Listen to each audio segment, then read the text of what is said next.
जंगल, उसके भीतर नीलगिरी पर्वत, फिर रेतीला मैदान और अंदर भगवान की मूर्ति।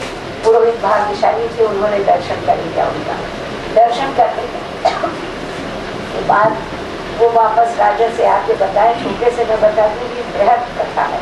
तो उसमें आते हैं और राजा से कहते हैं कि भगवान वहाँ पर पुरुषोत्तम क्षेत्र में जो नारायण का स्वरूप है, पुरुषोत्तम जो है वही भगवान जो है वो सर्वोत्तम तीर्थ है, तो आप वहीं जाइए, वही तीर्थ आपके लिए श्रेष्ठ है।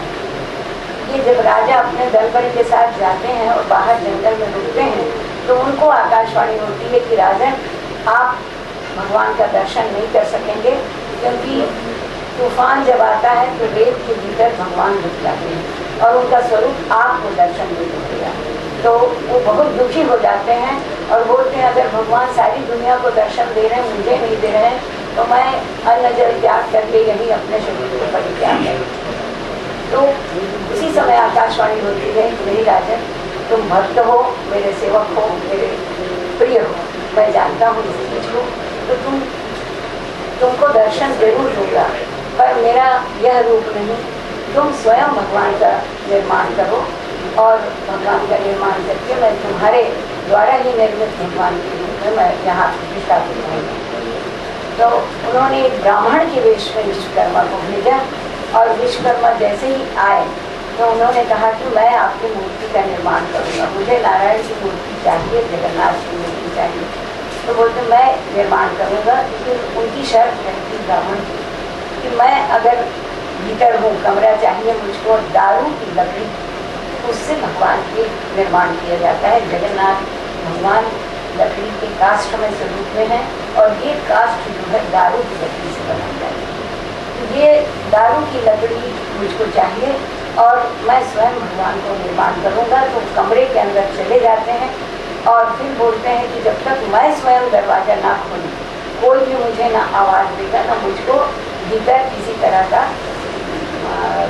खोल करके मुझे किसी तरह का विघ्न उपस्थित करेगा।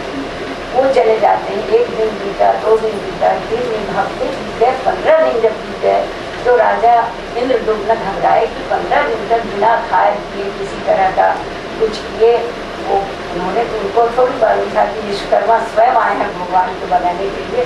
तो वो कहते हैं कि ये कैसे जीवित होंगे ब्राह्मण, मुझको तो और भगवान बनाने के नाम पर एक पाप का भागी हो जाऊंगा। तो इन्होंने अपने सेवकों से कहा कि तुम दरवाज़ा खोल दो।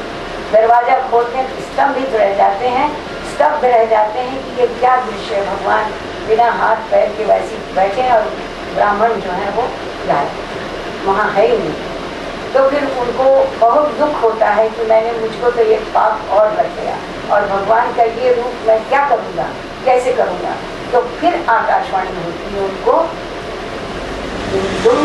मैं तुमसे बहुत प्रसन्न हूँ क्योंकि ये बात घटना घट गई है, पर इसको तुम अन्यथा ना लो और मैं स्वयं इसी रूप में तुम्हारे इस क्षेत्र में निवास करूँगा।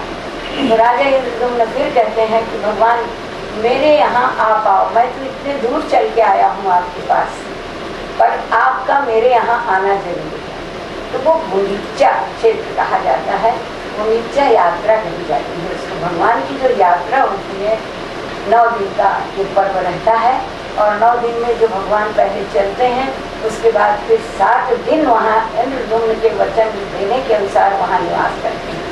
और वो जनकपुर भी कहा जाता है, ब्रह्मलोक भी कहा जाता है उस स्थान को, जिसको हम गुंडीचा मंदिर, जिस मंदिर में इनका निर्माण किया गया था वो स्थान गुंडीचा शहर का नाम है, स्थान का नाम है पुरी में, ये उत्कल। तो वहाँ पर वो स्थान को माना गया। ये वही पुरुषोत्तम क्षेत्र है जहाँ पर जगन्नाथ का मंदिर बना। और राजा ने फिर उस मूर्ति की, उन्होंने कहा आकाशवाणी में कि मेरी मूर्ति को रंगों के द्वारा, विशेष रूप से नील मेघ का रंग मेरे स्वरूप को दो और मेरे बलभद्र के स्वरूप को शंख का रंग दो और मेरी बहन को अरुणिमा लाल रंग दो और चक्र सुदर्शन का रंग भी उसका अरुणिमा लिए हुए रंग है, चक्र सुदर्शन का। तो ऐसा रंग दे करके तुम सबको सजाओ और उसको अलंकृत करो और जितने वस्त्र और आभूषण और पुष्प हैं उसके द्वारा उसको बहुत विधि विधान के माध्यम से उसको बहुत अच्छी तरह सजा करके प्रतिष्ठित कर, उसमें प्राण प्रतिष्ठा कर और उसमें पूजन विधि विधान से जितना भी तुम्हारा सामर्थ्य है उस आधार पे उस मूर्ति की प्रतिष्ठापना। इस तरह से भगवान जगन्नाथ की मूर्ति स्थापित हुई, बलभद्र जी और सुभद्रा जी और उनके साथ सुदर्शन चक्र। ये 4 मूर्तियाँ रहती हैं। अगर सुदर्शन चक्र नहीं है तो इस समूह की को पर्याप्त या पूरा नहीं माना जाता। तो उसमें आप देखेंगे तीनों की मूर्ति के साथ एक लंबा सा चक्र भी रहता है जो लकड़ी के आकार का रहता है और वहाँ पर प्रतिष्ठापित रहती है और जरूर रहता है। अगर वो नहीं है तो वो पूरा नहीं माना जाता है। तो इस ढंग से इन 4 मूर्तियों की स्थापना की गई और स्थापना करके फिर उसका पूजन विधि विधान के साथ उसका प्रतिष्ठापना की गई। अब इसके अंतर्गत ये है कि इसकी पूजन विधि कैसी रही।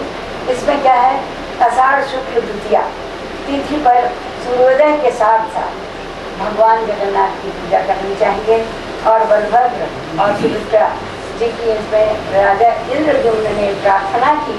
उस प्रार्थना में उसके शब्द हैं, संस्कृत में है ये, उस प्रार्थना के शब्द हैं कि हे भगवान जगन्नाथ पुरुषोत्तम, आप गुंडीचा मंडप पर विजय यात्रा के लिए तैयार हुई। जब रथ यात्रा निकली तब उस समय ये प्रार्थना की जाती है, तैयार होइए, आपकी कृपा दृष्टि से 10 दिशाएं